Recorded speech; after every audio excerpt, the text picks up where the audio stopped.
എൻ്റെ കയ്യിൽ ഇരിക്കുന്ന എന്തിനാണെന്നറിയാമോ? ഇതാണ് നമ്മൾ ഉണക്കി വെച്ചേക്കുന്ന ഉണക്ക മാങ്ങ, അതാ അടമാങ്ങ. ഇത് നാട്ടിൽ നിന്ന് വന്നപ്പോൾ കുറേ നാൾ മുമ്പ് കൊണ്ടുവന്നതാണ്. ഞാൻ അച്ചാറിടാനൊന്നും തോന്നിയില്ല. ഇപ്പം എന്തോ അച്ചാറിടാൻ തോന്നി. അങ്ങനെ യൂട്യൂബ് നോക്കിയപ്പോഴത്തേക്ക് അച്ചാറിടാനുള്ള ഒരു വഴി കണ്ടെത്തി. അങ്ങനെ ഞാൻ അത് ചെയ്യാന്ന് വെച്ചാൽ, ഈ മാങ്ങ ആദ്യം നമുക്ക് കുതിർത്ത് വയ്ക്കണം, നല്ല തിളച്ച വെള്ളത്തിൽ, പച്ചവെള്ളത്തിലല്ല തിളച്ച വെള്ളത്തിൽ. അപ്പോൾ ഞാനൊരു പാത്രത്തിലോട്ട് ഇട്ടു. അതിൽ നല്ല തിളച്ച വെള്ളം ഒഴിക്കുന്നുണ്ട്. ഒഴിച്ചിട്ട് ഒരു 15 മിനിറ്റ് അത് നല്ല കുതിരാൻ വയ്ക്കണം.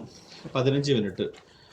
അപ്പോൾ നല്ല ഉണങ്ങിയിരിക്കുന്ന മാങ്ങയില്ല, അപ്പം അതുകൊണ്ട് നല്ല 15 മിനിറ്റ് കൊണ്ട് നല്ല കുതിർന്ന് വരും. അപ്പം നമുക്ക് ഇതിനോട് ചേർക്കാം വെളുത്തുള്ളി, ഇഞ്ചി എല്ലാം അരിഞ്ഞ് വെച്ചിട്ടുണ്ട്. അപ്പോൾ ഒരു ചട്ടി ചൂടാക്കി ഇതിനകത്തേക്ക് എണ്ണ വെച്ചാൽ നല്ലെണ്ണയാണ് ഒഴിക്കുന്നത്.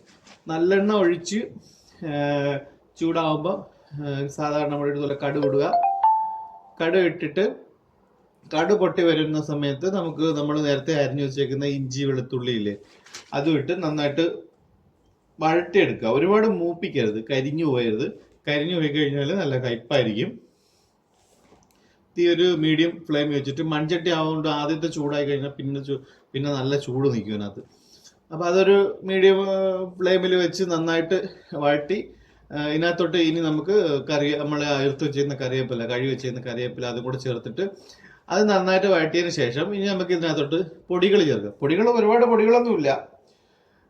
ഇപ്പം ആദ്യം ഞാൻ കുറച്ചല്ലേ ഉള്ളൂ വാങ്ങാം. അപ്പോൾ ഒരു അര സ്പൂൺ, ചെറിയ സ്പൂണാണ്, ചെറിയ സ്പൂണിന് ഒരു 1 സ്പൂണ് മഞ്ഞൾപ്പൊടി ഇട്ട് അത് ഒന്ന് ചെറുതായിട്ടൊന്ന് ആ പച്ചമണം മാറിയതിന് ശേഷം നമുക്ക് ഇതിനകത്തോട്ട് മുളക് പൊടി ഇടാം. എരിയില്ലാത്ത മുളക് പൊടിയാണ്, അതുകൊണ്ടാണ് ഞാനൊരു 3 സ്പൂൺ മുളക് പൊടി ഇതിനകത്ത് ഇട്ടത്. എരിയുള്ളതാണെങ്കിൽ അത് കുറച്ചിട്ടാൽ മതി. അപ്പോൾ ഈ മുളക് പൊടിയും കൂടി ഇട്ടതിന് ശേഷം നന്നായിട്ട് ആ മുളക് പൊടിയുടെ ആ ഒരു പച്ചമണം കൂടെ മാറണം. അപ്പോൾ തീ നല്ല കുറച്ച് സിമ്മിൽ തന്നെ ഇടണം. എന്നിട്ട് നന്നായിട്ട് മിക്സ് ചെയ്ത് ഇതിലേക്ക് നമുക്കൊരു 1 സ്പൂണ് കായപ്പൊടിയും കൂടി ഇടാം.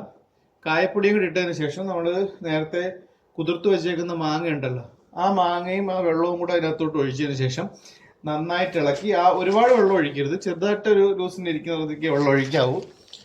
അതിൽ നമ്മൾ കുതിർത്ത് വെച്ച വെള്ളം എല്ലാം കൂടെ പോലും ഒഴിക്കരുത്. ആ വെള്ളം കൂടെ കുറച്ച് വെള്ളം കൂടെ ഒഴിച്ച് നന്നായിട്ട് ഇളക്കി മിക്സ് ചെയ്ത് എടുത്തു കഴിഞ്ഞാൽ നല്ല സൂപ്പർ ടേസ്റ്റിൽ നമ്മുടെ അടമാങ്ങ അച്ചാർ ഇവിടെ റെഡി ആയിരിക്കുകയാണ്. കഞ്ഞിക്കായാലും ചോറിനായാലും സൂപ്പർ ടേസ്റ്റാണ്. ഞാൻ വെറുതെ കളയാന്ന് പറഞ്ഞുകൊണ്ട് വെച്ചത് സാധനമാണ്, നല്ല അടിപൊളി സാധനമാണ്. അപ്പോൾ അടുത്ത വീഡിയോ ആയിട്ട് കാണാം. താങ്ക്